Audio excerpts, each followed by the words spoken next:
Fireflies, welcome back to the Scry Syndrome podcast. I'm your host, Ben Gilman.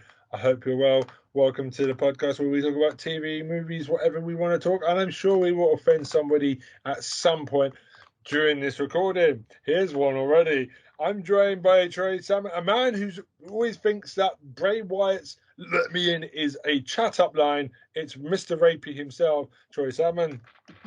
This flipping guy did that. Hey, it's a great chat-up line. My God, let me in. I'm going to use that one day. I'm going to use that. R.I.P. Bray Wyatt. Yes, rest in peace to the man, Wind of Rotunda, Bray Wyatt, man. Yeah. Oh, you should see next week's one. I've already got it written down. It's going to be fun, Troy. It's going to be fun. Tara Chloe was on a beach and tried to join in, but there's no way we could have heard her over the wind. That woman is excitable. It's just a shame. If she had the headphones, we could have done an episode where she's on the beach and Yumi get distracted every 5 minutes by women walking past her. That would have been moment. Would have been great. Would have been a great time, you know, saying to see them walk on the beach like, hey, that would have been a great time. How are you trying your Billy Kidman wife beater shirt? It's kind of warm over here in my room, so I was like, I got my little white vest on, you know what I'm saying? Anyone who knows what I'm talking about in the deep south. I see, you're getting ready for like any Shooty Gatwa action or David Tennant. Hi, look at my tits! Don't know why I came out with a Scottish accent. Maybe because I came out of nowhere. I was so random. But I loved it. That was funny. But yeah, man, the Shooty Gatwa, man. Ooh-wee. Let's just say one thing. Like, Billy Kidman. Now, why did Tori Wilson ever want to fuck him? Jeez. Actually, Stacy Keibler, Tori Wilson, Trish Stratus, Lita, were they really? Let's be honest. Beth Phoenix, let's be honest, right? Kelly, they're all looking a bit skanky. Blonde women, they're not that hot. Let's just be honest. Blonde women, they're just trash. Like, in terms of looks, just fake tits. Especially American blondes. Like, Jesus Christ. Tori Wilson is just... I'd rather knock one out to Margaret Thatcher than knock one out. Like, she's not hot. She's not. Yeah, I've already gone there, mate.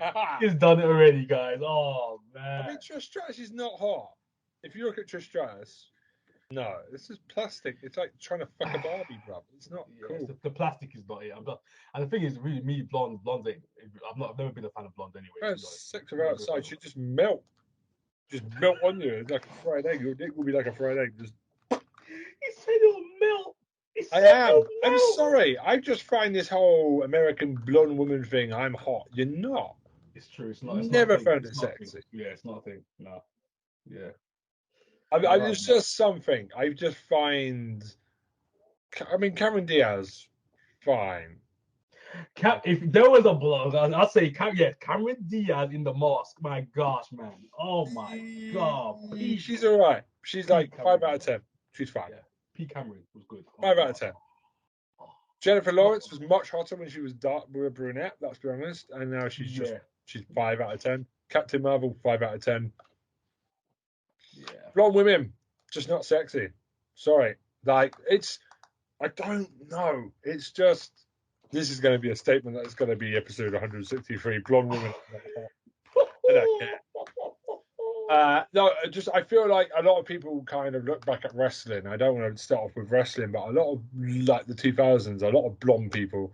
Everyone thought a blonde, like, Terry Reynolds was hot. Terry Reynolds was never hot, bro. That she looked like a fucking, she looked like a 6-year-old drug addict.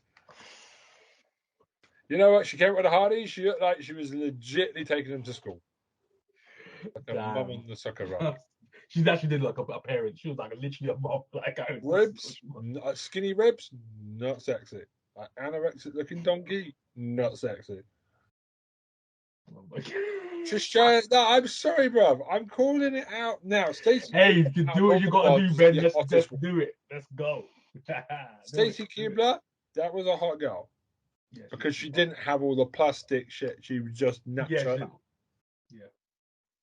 I approve. Yes, I approve. You remember the time she called fans testicles? That was a moment. Anyway, testicles. I forgot about that. The testicles. Testicles. Oh my God.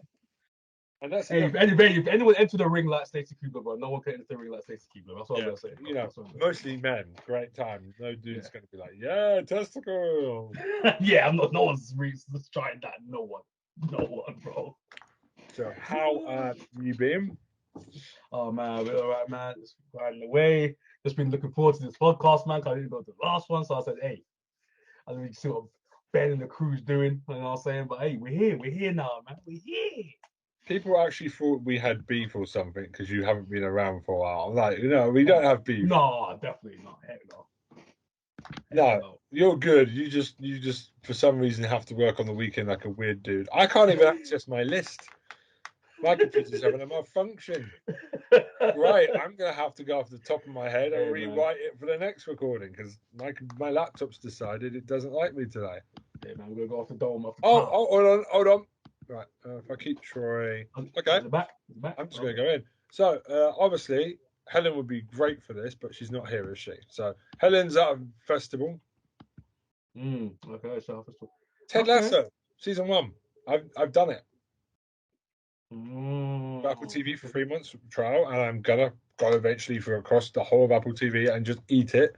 It's still not as good as Netflix, but the TV content can match Netflix blow for blow. Not blow for blow, but it's fine. I wouldn't pay for Apple TV. It's solid. Yeah. It's just TV shit. It's not even like Netflix.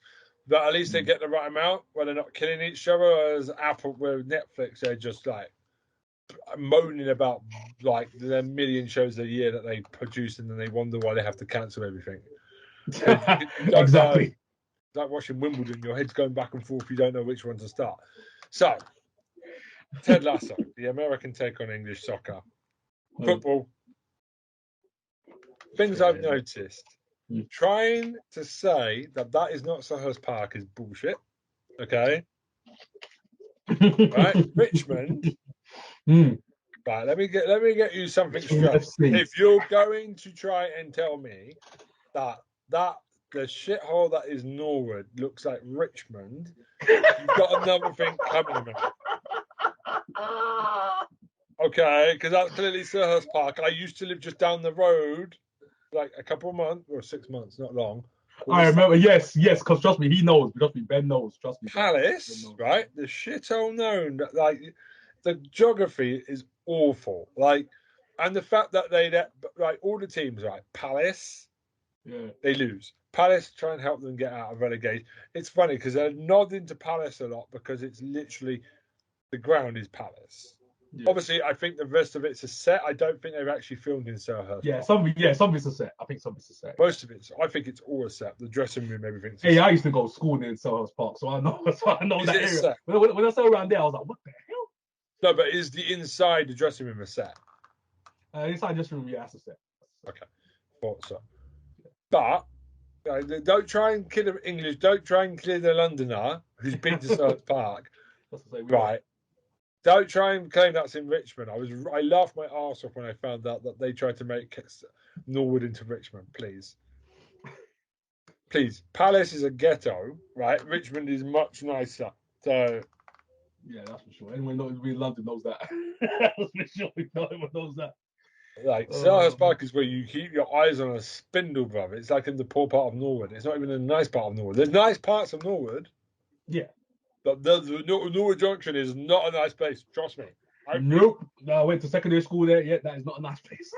But I invited some friends to come and see my flat when we first moved. Troy was not on that list because he didn't come. That's because you were in Sheffield at the time, but I don't think you would have come anyway. You'd be like, nope. Hey, if I would have come one time and I'm like, nope, I ain't coming back again. No, I know the area. My friend put it sketchy as fuck. It's sketchy down there, especially if you want that place at night. Our friend sketchy as fuck. Exactly. So exactly. Anyone who works that place at night, you know how sketchy that place looks, bro. Especially at night. That's sketchy as hell, bro. I'm a man that doesn't mind working late in previous jobs, and when we were down COVID, they tried to tell me, I was like, I am not working till 10 o'clock and going home in the dark, brother. I'm finishing at 5. I'm going home at a good time. No, never went out drinking with anybody after work. Went straight home when I lived in Norwood. No way. One of the best areas of London ever. No. Norwood Junction. Sketchy. Everyone, 60% of people living there are drug dealers, bro. Like, you keep walking, you don't even look at people in Norwood. Just be careful down there. That's what the day that somebody came to visit me in Norwood, somebody got murdered in a chicken shop underneath us. Great. I remember that. Great impressions. Stuff happens there, but stuff just happens. It's crazy. It's right there, bro. You get jumped in a chicken queue just because you jumped the queue. Like, come on. Anyway, so Ted Lasso. I just say, one thing I love about Americans is like the more likely the humour. Sometimes English TV can be quite gritty and we forget to have fun. And the American cheesiness of Ted Lasso is quite funny in a nice contrast. They did really well with like the British way of talking. Wanker, they're confused at what a wanker. Yeah, certain words, they're like, what's that? Asking questions. By the way, Roy Keane is Roy Keane. A London Roy Keane. He is yes. Roy Keane. Yes. So he's Roy Keane, bro. I was like, did they actually do a character like that? When I first saw it, I was like, wow, that was amazing. He doesn't have to do much acting. He's great. Yeah. And I love all the characters. They soften. There's none of this archetype. Jamie, I will be interested to see with Jamie. Yeah. Dickhead. Jamie, I wish I was Ronaldo. Twat face. McGee. Bro, yeah. If they try to soften him again in season 2, if he comes back, I don't know. Jamie tough. Jamie. Yeah, he's pretty tough. They tried to soften him up a bit, and that will be interesting to see. Again, it's not about the football. You should listen to The Offensive on Spotify, by the way, Troy. It's the same thing. It's not about the football results. It's about off the pitch stuff. You should go listen to it from episode 1. It's like 5 years of Ashwood City. It's like FC Richmond in this one. I don't know which team they take out the Premier League each season, but they are in Kent. They're called Ashwood City. Ashwood City. Ashwood City. Oh my god, I gotta check that out now. Brilliant. They got into Europa League in COVID, and it's just really funny. In COVID. Yeah, good. Just go listen to it. It's great. It's the same type of thing, but I really enjoyed it, and I think the Americans have obviously had a really good look at how British clubs have run. They've had a laugh, and Americans understanding British. People keep thinking Americans and British are similar. We're not. No. But a lot of Americans don't understand British culture, and we don't understand a lot of American culture. And I don't think that's not me coming at America. This is a good show that is written very well. Like, they've done a great job and bringing some lovely American heart to it. So that characters aren't just also archetypes. I love it. And I love the cheesy American music that goes in the background, like where British people come to terms with their feelings and have to smile. Yeah, that's what I'm saying. Like, oh man, you got to soften up, man. I have noticed something. No, man. I have noticed something. Whenever the words divorce happen now, I get quite sad because I look at my wife and she sees me go to cry. Like, I would hate to go through that. Yeah. Divorce has done. I'm going to say it now. Sorry for burping into my. Divorce has changed me a little bit in terms of. No, not marriage. What am I saying? Marriage. I'm not divorced. Marriage. Since I've been married, I think I'm very. When I see a divorce happen, it does hit me quite hard because it's something I would never want to face myself. Like, how do you cope after you've been in a loving relationship? Like that stuff has really hit me now quite hard. Whereas before it didn't used to hit me so hard.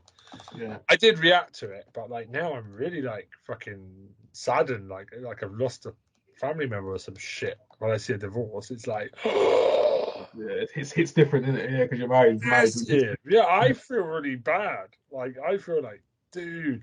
And my wife will tell you, I cry nearly every time now. It hits me on a different level. She laughs it off. I don't know what that's like. But devastated. I'd be devastated if that was right. Now, you know what? I'm beginning to. I'm looking at the camera. I'm looking at that Match of the Day 2 guy. You know the one that does Match of the Day 2. I'm looking at that. Yeah, he's like. He's not less slappable than Gary Lineker. Oh, by the way, why can we talk about Match of the Day very quickly? Do it. Yeah, Micah Richards. You were never good. You were a part-timer. Hey, Ben. I'm with you, man. Ben, he goes on like he's Rio Ferdinand or Tony Adams, like a proper defender. Let me tell you something. Ledley King, you can feel Ledley King's jockstrap, brother, and he never won call at Spurs except for a League Cup. Shut your face. Exactly. He acts like he was like the most important player in the world.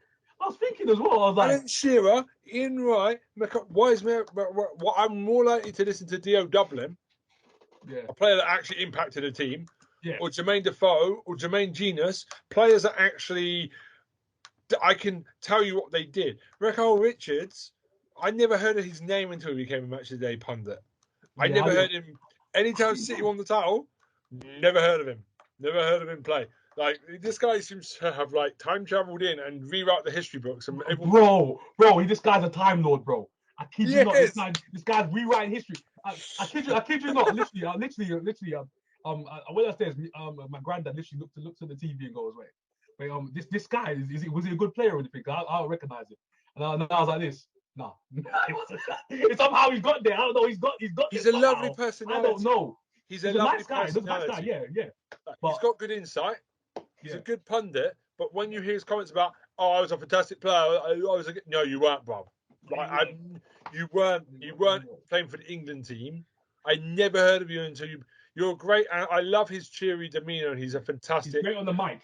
Stop being you're a great pundit, bro. Stay where you are, but just get your ego out your arse and pretend that you're on the level of Alan Shearer or Ian Wright sitting next to you, bro. Shut your face. Yeah, he's nowhere near that kind of fucking idiot. Anyway, nowhere near. Yeah. Jermaine Genius has got more hold than you. Jermaine Genius in an average Tottenham team, like him and Aaron Lennon. I remember him and Robbie Keane, where Spurs were coming trying to fight for European football. They were putting in work. They would have scored great goals. I can remember Aaron Lennon and Jermaine Genius running down the wings. With a better team, Spurs could have won the league if we invest much more better players. Yeah. Robbie Keane, Jermaine Defoe playing with those guys. That is a classic. That's a classic Spurs team. That was a classic Spurs attacking team. I've not been rude, bruv, right? Eric Dyer is a better player than you. I can tell you what Eric Dyer has done compared to what the fuck you've done.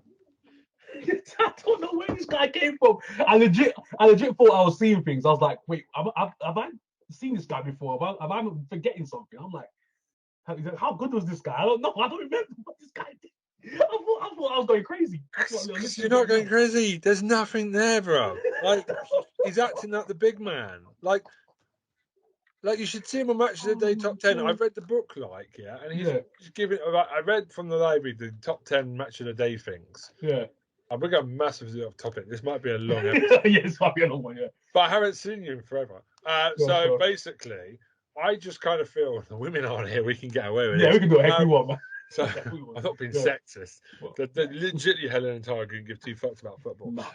So basically, I just kind of feel that this guy, you read the book, the top 10 things, and Micah Richards just thinks he's like God's gift. Like, when I was a player, the manager never played me, and we lost. Bruv, it's just because the team were toffee that day. Please. Anyway, let's get back on it. Let's go back to that. Yeah. And I love how Ted Lasso infects the team bit by bit. Yeah.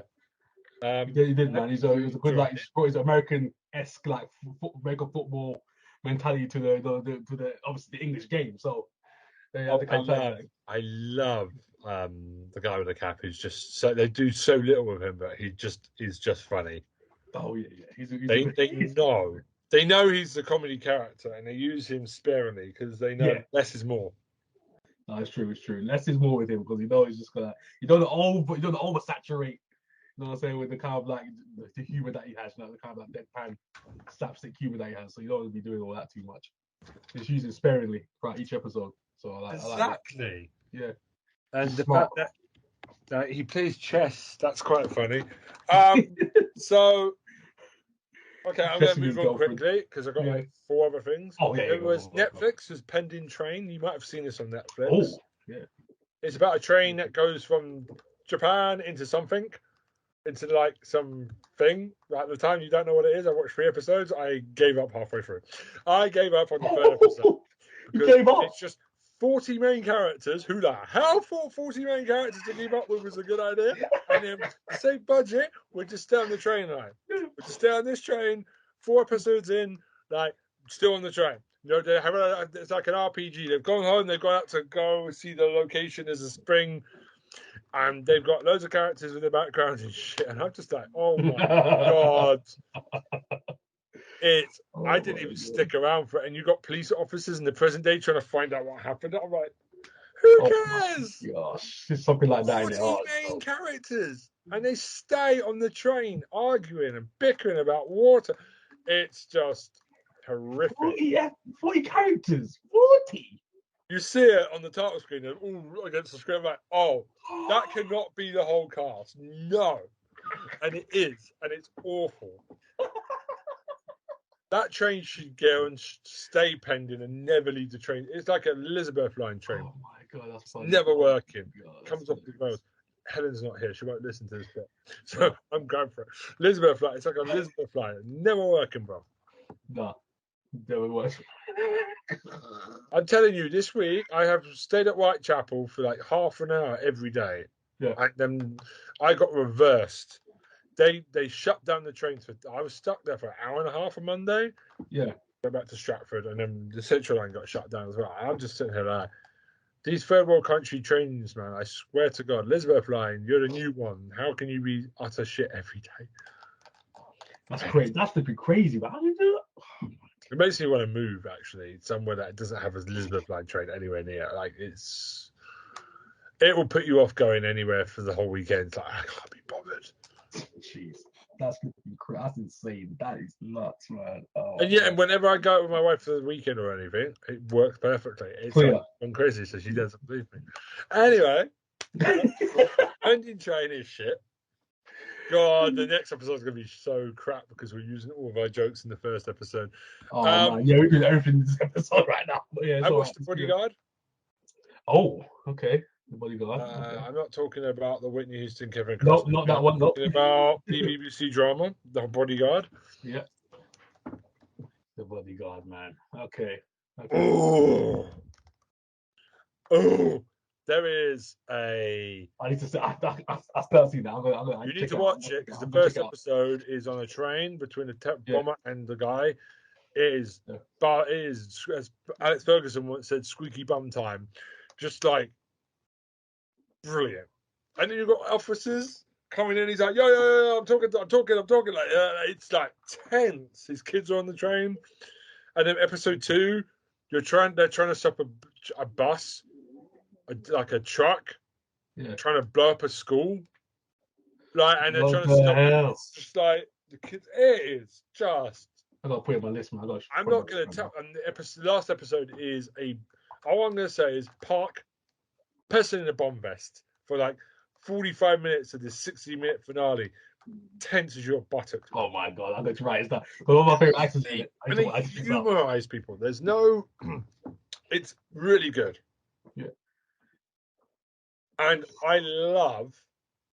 Richard Madden, who is he fucking? Richard Madden's a legend, bro. He's a legend now, bro. He's good. Richard Mauldin's no longer with Jenna Coleman anymore, is he?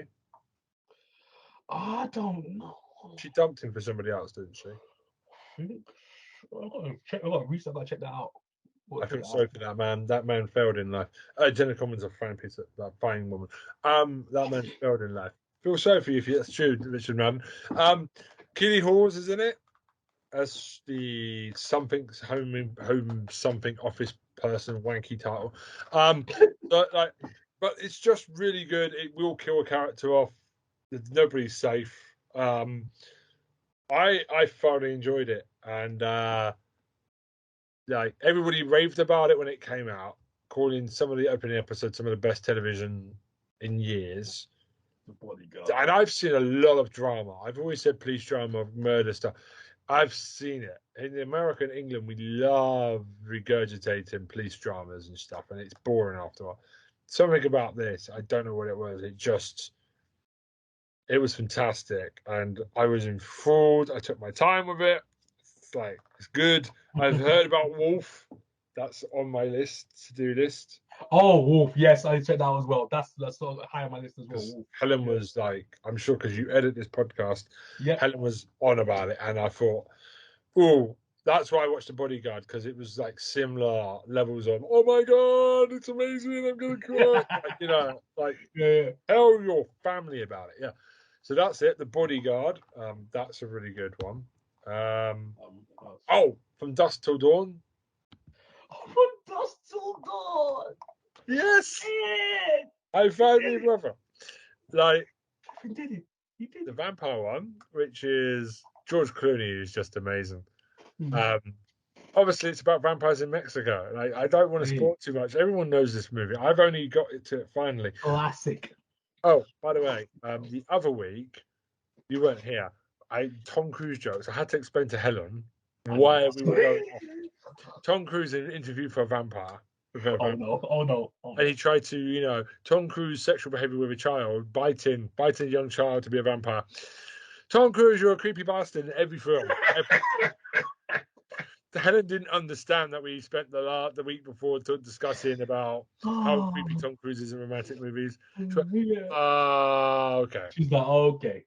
All And right. he went after Kirsten Dunst's child character like a pedo. Anyway, so on to Dusk. See, this is where we don't have the same people here each month. Each week, I have different people to talk to, and the jokes don't land. I'm sure you heard the joke before when you were editing it, but I thought, yeah, I know. I just listened to it, and I was like, oh, okay, that's not gonna hit as hard as when I hear what I was listening to. You know what I mean? So, but yeah. obviously you've heard the joke, but yeah. So Dawn to Dusk, it's just crazy, and it's got somebody with a gun cock, like a little cod piece, and a gun comes out. It's got Once I first saw that scene, I was dying. I was on the floor laughing. I was this like, film oh don't my give God. a monkeys. The whole scene just sitting on the chair. Oh my God. And it just goes mental. The last half an hour is just vampires getting boned everywhere. It's just like nuts. Chaos.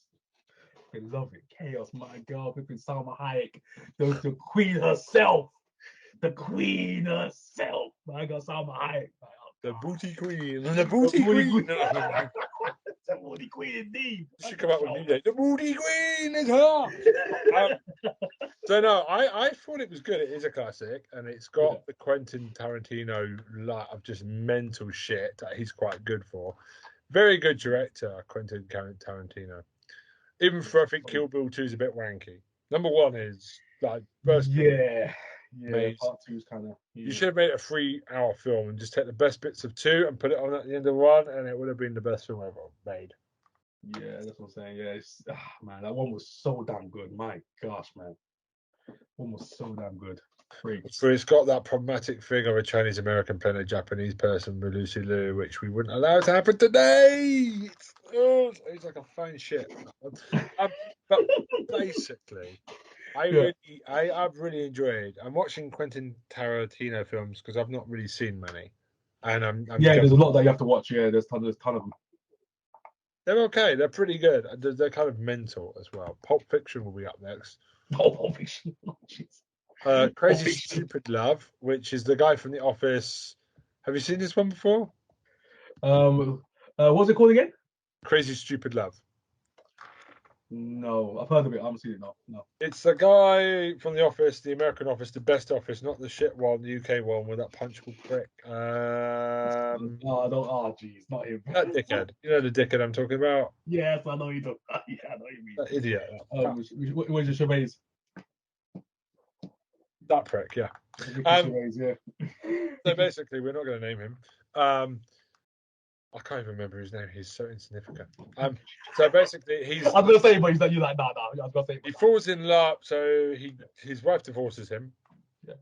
And so how do I describe this? I don't want to spoil it. So Emma, what's his name? So Brian. Oh bollocks! He meets a guy. I can't even be bothered to do this. There is a character that is one of the superhero guy. Like he was in Mad Max. Oh, you talk about which point? Flipping hell. That guy. I know. What's going on? That today? guy. What's going on? Ryan Gosling. Ryan Gosling. No, Ryan Gosling is not Mad Max, but it's Ryan Gosling. Ryan Gosling. Okay, I'm back. Ryan Gosling. If I'm wrong, correct me. Tom Hardy. There you go. Tom Hardy. There we go. No, it's Ryan Gosling. Ryan Gosling is. Ryan Gosling. I've wasted everyone's time for that one. You wasted me. You said Mad Max. That's what I thought. It's Tom Hardy. They look alike, don't they? Ryan Gosling. Ryan Gosling. White people all at the same part time. Yeah. Ryan Gosling. Yeah. White men can't jump. Ryan Gosling. Jesus. That's the most racist time of all time. White people can't jump. Yeah, that was so bad when it came out. I was like, wow. So Ryan Gosling plays a character who he hangs out in a creepy bar where Ryan Gosling helps him pick up chicks. Yeah. He's only had sex with that wife once. Emma Stone is floating around. Yeah. And he's basically, for a while, just appears out the movie, and you're like, hey. She ends up going out with Ryan Gosling. Eventually, Ryan Gosling just likes Emma Stone and decides, because she rejects him at first, just keeps going out with women. And then I'm not going to plot twist shit, because the minute I see The Office going to Emma Stone, I thought it was going to be a creepy age gap romance, which it doesn't go. Leave it to you. Go watch it. It's very funny. And there's a great bit at the end where all the characters come together and you find all the connections, family connections. Okay. I'm not leaving. I want you to watch it. Go watch it on Amazon now. Crazy stupid. Okay, crazy stupid right stuff. Crazy stupid. Is you crazy stupid love? Because I want you to come back to me on the next time we record, and I want you to tell me how good this movie is, because I thought the bit at the garden party is hilarious, because you find lots of hidden things from people, like relationships, and you're. I've heard good things about this movie. I've heard good things about this movie, so yeah, since you've seen it, I'll check it out. It's good. It's well written and it's clever. It doesn't do poop jokes or anything. It's just really hysterically funny. There's that, and the last thing I'm going to talk about is Pray for the Devil, which is seen it. Just recently seen it, bro. I thought it was pretty good. I liked it. It challenges, right? This is the thing I've noticed: is the Roman Catholic. I was just about to do stuff as well, and you brought it up for me. Okay, let's do it. Okay, let's go. Troy literally pulled his chair up when I said this one. Oh yeah, literally my chair just moved. I just I liked it, and it kind of the Catholic Church has always been a bit male dominated, and it's fascinating to see a woman challenge that, and still have Catholic priests come across quite well. Some of them are trying to modernize the Catholic Church, the Roman Catholic Church. It's a very interesting investigation. I thought it was pretty okay. I didn't think it was a terrible movie. I did call the fact that the girl was her daughter immediately from like 5 fucking miles away, though. It's got like a red beacon on top of that one. The minute you find out she gave up a kid, I'm like, oh, no. Turn to the wife, well, that's the child. That's her. She's the mother of that child that's from earlier, isn't she? But yeah, I enjoyed it. It's not terrible. It's not trying to jump scare you. I thought it was more character based, which is always where the best horror movies are. I like movies with characters in. Compared, if I care about the characters, what happens next is more important. And there's a lot of good characters in there that you can care about. Horror is where they just try and do jump scares, and it's not good. If I'm caring about the characters. This is where I talk about it next week. Last Shift, it was okay, but I didn't really know much about the character. It was just like Last Shift was I just recently watched that as well. That was like about a couple of months ago. I've seen it. It was okay. People raved about it, but I was just like, you have to pay a lot of attention, and it's not very well. It's not. It's one of the things where you kind of have to fill in the blanks yourself. There's a lot of holes where stuff is happening. You kind of just got to piece it together yourself. It's very loose. I say that the storyline is very loose. I'd say that. So yeah, it was okay, and I just kind of felt like the bitch would have left at any point. Like the problem with that film is you could leave at any point, bitch. Just go. Oh my dear, you remember especially that scene. Remember that scene when she saw the stripper outside. She's talking to her. I was like, "You're outside. What are you still going back into the office for? Leave. Just go. Go." That's the problem. People called it like a 5, like really good. I was like, really? Must have been a shit year for horror movies if this was the best one. I sat there and I just went, oh, it's all right. It's 2.5 stars out of 5. It's all right.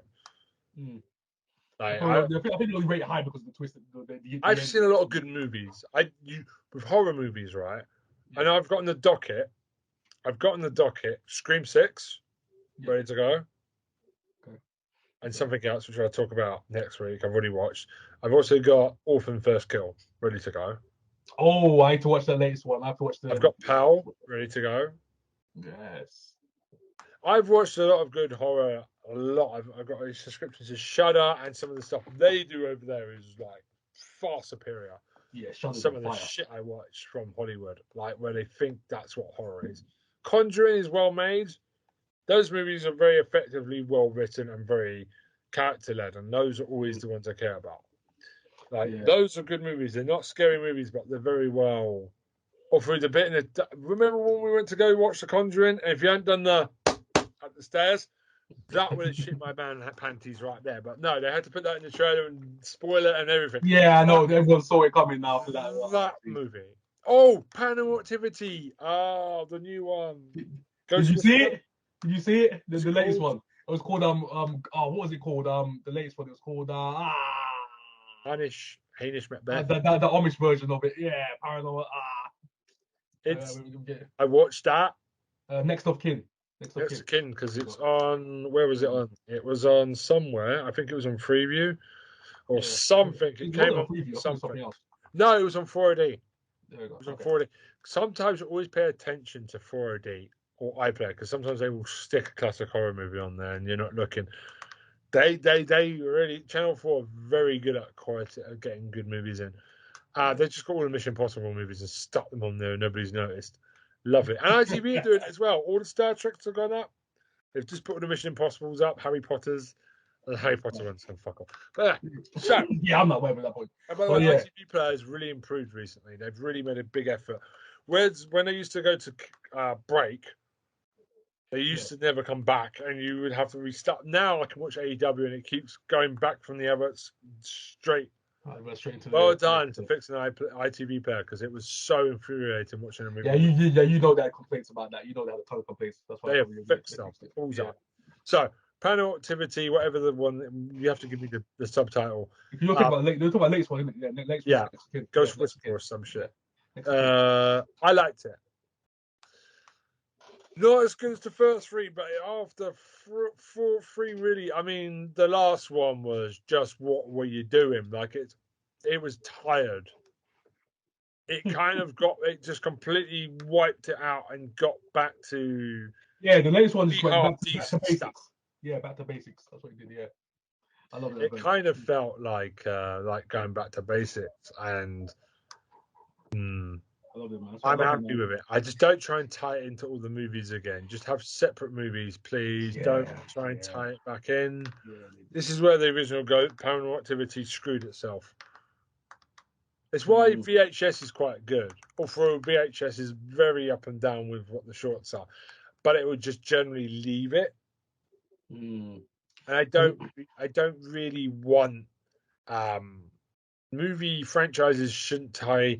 I mean, look at the Jason stuff, Friday the 13th. It's really messy sometimes. Halloween, I've said numerous times, they keep fraying off into different timelines. Like they're trying to rival the Terminator in terms of timeline. There's multiple timelines after that. After that, Halloween 2, so there's multiple timelines after that. Halloween's actually landed quite a lot of them quite well, I think, except for the recent one. That third movie in that trilogy was such a time waste. Oh my gosh, they had like perfect 2 movies. I was like perfect. I was like 1 and 2 fine. That third one just she's dating a series of steps, guy. You're telling me that's not Michael Myers' behavior? You've been through hell, woman. Like, you know this is bad. That's ridiculous. She has the whole lineage of this man, this guy. Literally, just another version of him is literally being born right in front of you, right in front of you. He's looking right at you, bro. My wife asked me afterwards, how was it? And I went, just a movie. What an absolute piss take. As a massive Michael Myers fan myself, Halloween fan, that's disrespectful, bro. We've been up and down with stuff, bro. Yeah, man, I would turn it off. I saw the end and I was like, I turned the crap off. I was like, nah, man, I'm done with this. Oh, you should buy the Taking Shape. It's an independent book about Halloween. Number 1, it covers all the movies. Then Taking Shape number 2. Go Google this. They're like £5 or Taking something. Shape. Taking Shape 1 and Taking Shape 2. Taking Shape 2 is about all the unmade ones, and it's much bigger. Like, massive. It's like you could kill a child with it. Damn, Taking Shape. Go put that down. Oh, that's why I showed you the Stardom book as well. Yeah, because I find independent stuff. There's a Stardom book about the 10-year anniversary, and it goes into all reviews of every match, title match, and why it's important. And it's just, I love people like that. Like, independent stuff is the best stuff, man. Yeah, I love that stuff. You have a Stardom book. Yeah, you got an official book out here for Stardom indie book. I love it, man. That's what I do sometimes. Sometimes it's good to just get that stuff outside of the box, man. It's great. I love it. So basically, that's me done. That's the run through. That's all. That's me. Okay, so Sorry for you. I pelted No, man, just get it a out. That's lot what I'm of saying. horror movies again as I get back into Yeah, watching what's available. yeah, man. Because A I've lot of been Shudder will watching. be coming your way soon. Oh, actually. Shudder. I need to get back into Shudder, man. 'Cause I've been watching a lot of thrillers lately. I've been watching there's a movie that I've recently seen called Sympathy. Speaking of your Afraid for the Devil, I'm doing my own version.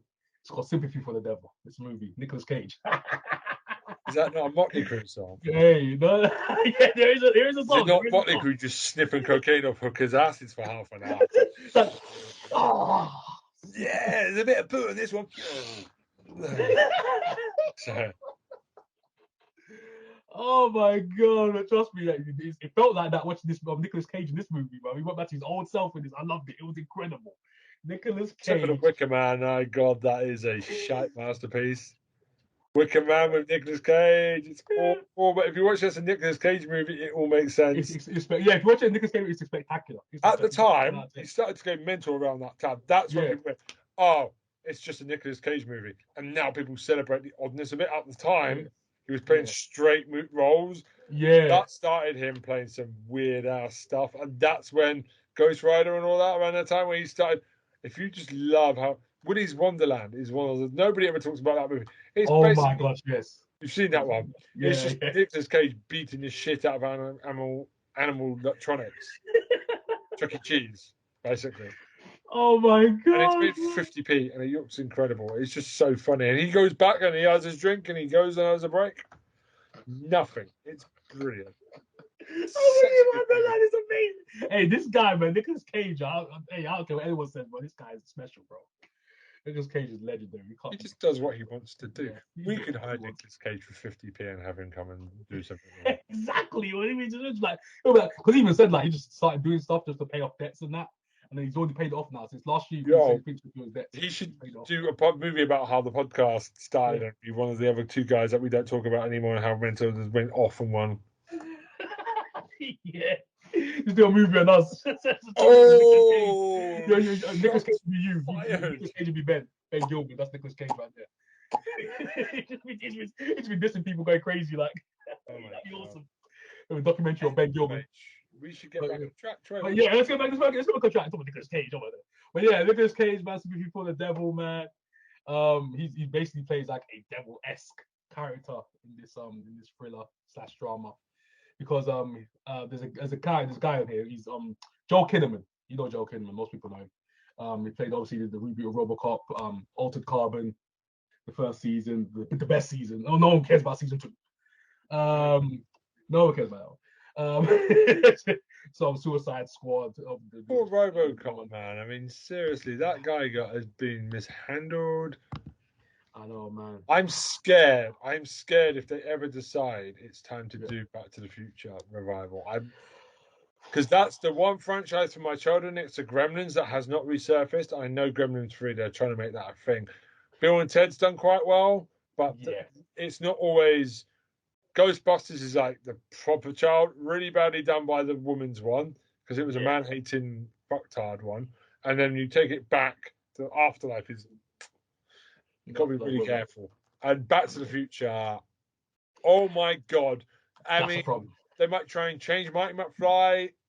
They're gonna do something. They're gonna make it so political, and I'm just gonna I hope that the director never dies, because as long as he's standing, he said it's never gonna happen. And he said, I hope by then all this political bullshit, this political messaging is dead. Because then we can have a Back to the Future reboot where people are sane again. So, Back to Sympathy for the Devil. Oh, yeah, that's what I'm saying, man. Because Back to the Future, that's in trouble. But anyway, it's Back to Sympathy for the Devil, man. Nicolas Cage, so literally, he just walks into this guy's car, Joel Kinnaman's car, because he's apparently his wife's having a kid. So he's literally trying to drive through Vegas, trying to get there, so for the pregnancy, for the actual, for the birth. And he goes to pick up some stuff, comes back down again. Then all of a sudden you see Nicolas Cage's character, like dressed in red, with red hair. He's got his hair up here, looking like a madman. Red hair in the corner, in a red suit, And you're like, this guy is crazy. All of a sudden, he's like, he walks in the car, back seat, sits down, and goes, drive. A gun in hand, and goes to Joe Kinnaman's character, drive. And Joe Kinnaman's like, hey man, my wife's in the hospital, man. I gotta go see my wife. Like, what the hell? What's going on here? Like, what's going on? He's like, drive. And the whole time, literally, just starts driving down the Vegas Strip. He's just constantly driving. He said, you got to go to this specific place at a specific time, and he's just talking to him. The whole movie, he's just talking to him. Well, 9% of the movie, he's talking to him in this car. And then stuff's happening because Joe Kane was trying to escape. So each time he tries to escape, Nicolas Cage either hits him, or a cop might see them, and Nicolas Cage kills the cop, or like something mad will happen, something crazy will happen. They'll go to a stop or the gas station, and then the people he's trying to warn other people like, help me, and then Nicolas Cage, oh, help me, I would run, bro. No, Joe Kim was like, run, bitch. Joe Kim was like, this guy's trying to basically saying this guy's trying to kill me. Nicolas Cage got to try to kill me, and then people just like, looking up. I love it. It's the whole thing. It's just like it's a nipping stalker, like serial killer, like movie. It's that kind of thing. It's almost like a slasher. That's the movie. Everyone's seen that movie, like the Hitchhiker, stuff like that kind of vein. So that's what I'm saying. So then he goes to this, like the last part of the movie. So he goes to this diner. So I don't want to say too much because people might I want bet to see it. It's a good movie. I want bet to see it. So I'm gonna say too much how it actually officially ends, but it's a good watch. But he goes to this diner. So let's say like a certain scene. He goes to this diner and literally, he's literally trying to order this food. I can't remember what he's ordering, and he goes, "You don't send it with cheese here? You don't send it with cheese?" Because there was a certain meal that he wanted, and then he just goes off. Right? He just goes off. Nicolas Cage is epic in this movie. I don't care what Nicolas Cage is epic. Just the stuff that he does. You bet. As soon as you see it, Ben, if anyone sees it, you'll be cracking up when you see it. You'll be like, "This flipping guy, this guy makes you laugh because the Nicolas Cage things, these Nicolas Cage things. That's what he does, man." But Sympathy for the Devil, man. Again, like Tom Cruise, I don't think I think this is like his current life. It's a documentary because Nicolas Cage is Nicolas Cage, bro. Exactly. He's not acting. He's been Nicolas Cage. It's him. It's just him. It's just that's him in the movie. But yeah, man. Oh man, Renfield was so winning. Renfield though. Renfield, that was like his. That's on my list as well. He was so winning that because I forgot you hadn't seen it yet. He was so winning that. In terms of like just like character acting, he was like he just lost himself in that role. You could tell that was him just like at his peak in that movie as well. He went back to his old school, like just peak Nicolas Cage, but nothing like too crazy, like nothing shouty. It was just more of a kind of a refined role, you know what I'm saying, as being a creature of the night, Dracula. So you know what I'm saying, that's him. It was good, really good. You gotta love it. You gotta love Nicolas Cage in that movie. You gotta love it. But yeah, man, Sympathy for the Devil, man. It's a really good drama / thriller. Because you understand why Cage does what he does in this movie, because there is a backstory that is underlining in why he's doing what he's doing, why he's following Joe Kinnaman, and there's a reason behind it, a really good reason why he's doing what he's doing. So there's that, yeah. So Sympathy for the Devil, that's a good movie that I've literally recently watched as well. And I'm trying to think, should I save this for the next review? I'm trying to think, should I save it? There's yourself. That's why it's so weird. I don't know why the sound. God, you sound like you sound like one of those sex dolls. Like you just press a button and they go. Oh, I don't know why. You sound like you read a sexual version. Oh, I don't know where. I don't know. I don't know where I came from. I don't know. Sorry. I didn't know you were trying to have a sex change. Well, congratulations. I stand by you. Oh my God, no. But anyways, but yeah, so what I recently watched was Sweet Home, Netflix. Sweet Home. I've just seen that show. Season 2, no? Season 2 hasn't out yet. It's season 1 right now. I think season 2 is coming out this year. Come on later on. I think it's coming out soon. Oh man, Alabama. Anyway, go for it. Yeah, hey man, have you seen the trailer for it? Have you seen it? I've heard about it. Sweet Home. Hey, do you know the problem with Netflix is there's just too many other things that I gotta watch. Too much. I know. You gotta watch that, man. Sweet Home is so fucking good, bro. Wow, your picks sound like bloody Guns N' Roses song, Sweet Home. Oh, sweet. Some people are there. 80s Rock rock, songs. baby. Sweet Home Alabama. 80s, baby.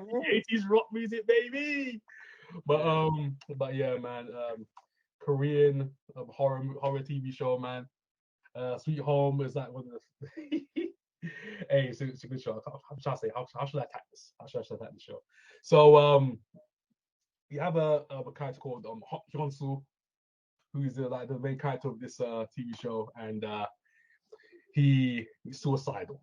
This guy is suicidal, man. His life is basically crap at this point because his family's dead. He's got a sister, he had a mom and a dad.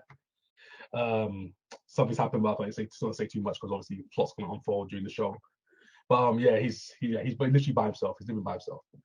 And then the first things we see, he's on top of this rooftop, and he's like literally about to do it. He's about to kill himself. He's got 1 foot off the roof, and then he hears something because he hears something. He's like, turns around. After one too many beers. Oh jeez. But yeah, he turns around and sees this girl doing ballet on the rooftop. He said this random complex of this, like, it's a poor complex where he's a poor neighborhood. But she's doing ballet in the background, and she's just like, hey man, if you want to kill yourself somewhere else, bro, because don't kill yourself here. You're gonna give this place got a bad rep as it is. Go do it somewhere else. So that was that kind of the end of that scene, and then all of a sudden, the show starts to unfold. Because stuff just starts happening, and then you're like, but then it's crazy because this woman walks in and talks to this police guy, who you're gonna see literally right before the show as well. But you go kind of disappears throughout the show until the end. But he gets this kind of package of that this raw, stinking out of date fish, and it's just like, oh, then all of a sudden, his nose starts to bleed, and you're like, what the heck is going on? His nose starts to profusely bleed, like constantly bleeding. And I'm like, what the hell is going on? Then it cuts for a little bit, and it goes back to Hyun-soo, and it goes back to him again. And he's in his house, well, his little room, eating ramen noodles. So he's eating he literally eats until he's sick. Because that's all this guy's eating. Like, so you've got no other food, just ramen noodles. And so this guy's eating. Like, what the hell is going on? Nothing else in this fridge. And then all of a sudden, because he's a gamer, he gets like a little money from like gaming and like testing games or something like that. And then it cuts to like this other character. There's this woman who knocks on his door. This when stuff starts to break down. Woman knocking at his door saying, "Help me, help me!" And then all of a sudden he's like, what's going on? And then she's like, can you let me in? I need your help. It's just there's blood on the floor. Like my cat's dead because the cat's dead. Or because literally before the scene happened, you saw some creature's hand eating some cat. Cat cells rolling around the floor and that. And he's like, what the hell? It's the same woman. It's the same woman in the same room. So he's thinking it's her still. So he's like, okay, this woman's crazy. And then he's like, I opened no door. I said, yeah, I'll get some help for you. I'll get some help. And she's like, open the door. Open the door. And then she starts sounding like an exorcist character. And then she starts getting evil and she walks off. And then he goes outside now. And all of a sudden, craziness happens, bro. Because other people from each department, I should say, every room, goes downstairs, and all of a sudden the place is locked. The whole building is locked down. It's locked down. It's like no one can get out, no one can leave. And then I'm just gonna end it right here. I'm just gonna say it because we've been long enough, but still, they all go downstairs, and then they see this tall man just outside the building, just like this, like a flipping 7 foot, 8 foot flipping geezer, skinny as heck, looking like Slender Man.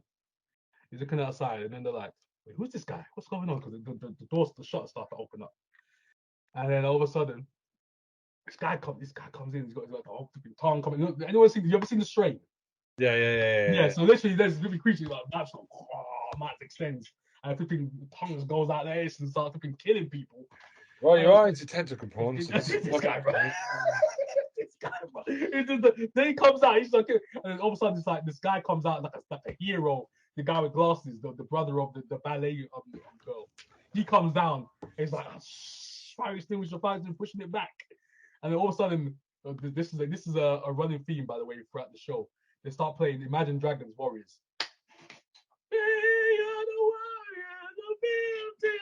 They play it throughout the whole show. It's crazy. I'm like, why do they play this song? It's a random tune, but they play it all the time. Whenever there's a heroic moment, they play that song. So that happens. He holds off the creature, and then all of a sudden, yeah, don't say too much. But yeah, it's stuff happens in the show, man. It's a creature almost. There's a lot of monsters and creatures throughout this show, and they all have a reason to be there because something is loose in this place. So in this town, I should say. There's a kind of problem that's happening with the scene. So yeah, don't say too much, but yeah, stuff is good stuff is happening in the show. Oh man, it's a bit heartbreaking as well. The show as well, man. I'm like some characters that I like. I'm like damn it. But anyway, don't say too much. But yes, that's kind of me done just for now. Just this first podcast. This is me done for now. Okay. Yeah, that's me done. That's Netflix. Sweet Home.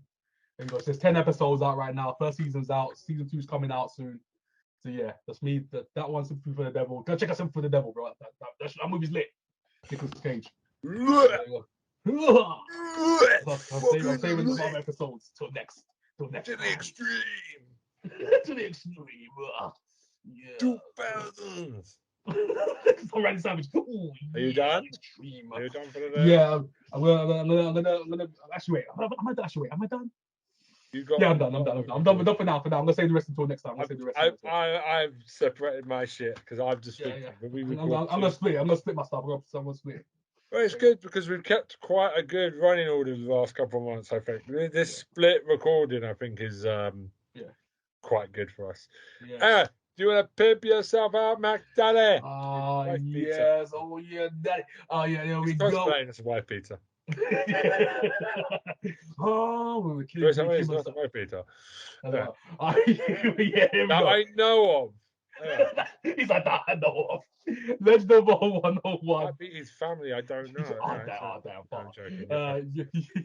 YouTube, pop culture news reviews, reactions. That's me. Hey, follow me. Description box below, guys. Description box below. Like, share, subscribe to the channel as well. Follow this channel. Like, get the likes up, get the subscriptions up. Let's go, man. Let's be honest. You're always saying you just beat your penis. It's fine. Anyway, and all the other links in below. You love it, really. You love it. So basically, I just wanted to say thank you for all the support. Ratings have gone up. Everything's in between. Tara and everything. I can't be bothered to do all the links. It's there. Tara's got. Yeah, you don't need to do the links. It's all down there. As I said before, it's all down there. The links. Anyway, so it's good. So we're gonna go now because wife's got someone to go beat up. It's goodbye for me.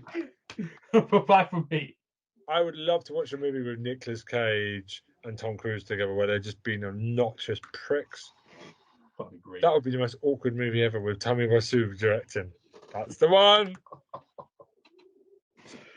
Honest, Tom Cruise would just find a way to insult Nicolas Cage, wouldn't he?